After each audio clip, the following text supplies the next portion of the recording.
রক্ত বিক্রি করার বিধান কি? আমরা অনেক সময় চিকিৎসার জন্য রক্তের প্রয়োজন হয়, তখন রক্ত কিনতে হয়।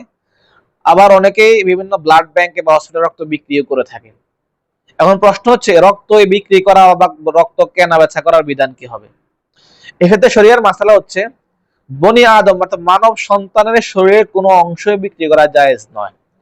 আল্লাহ রাব্বুল আলামিন কোরআন কারিমে ইরশাদ করেন, ওয়ালাকাদ কাররামনা বানি আদম। আল্লাহ বানি আদমকে অনেক সম্মানিত করেছেন।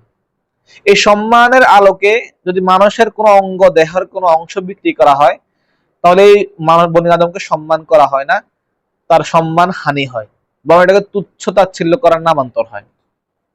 এই জন্য বনি আদমের শরীরের, দেহের কোনো অংশ বিক্রি করা বৈধ নয়।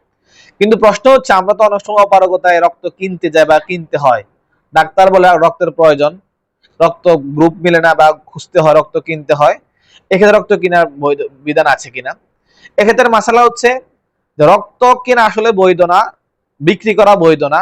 কিন্তু যদি কেউ অপারগতায় রক্ত কিনতে হয়, যিনি রক্ত ব্লাড ডোনেট করতেছেন, যদি উনি স্বেচ্ছায় এবং বিনিময় ছাড়া রক্ত দিতে না চান, তাহলে আমার আপনার জন্য রক্ত কেনা বৈধ হবে। তবে যিনি বিক্রি করতেছেন, তাদের রক্ত বিক্রি করা বৈধ হবে না। সার কথা হচ্ছে, রক্ত বিক্রি করা বৈধ নয়, কিন্তু অপারগতা রক্ত কেনা বেচা কেনা ক্রয় করা জায়েজ রয়েছে।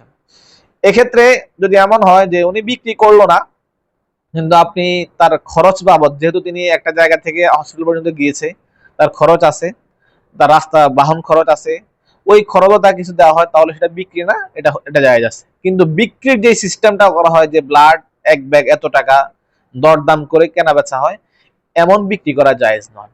কিন্তু অপারগতা রক্ত কেনা কি আছে, জায়েজ আছে।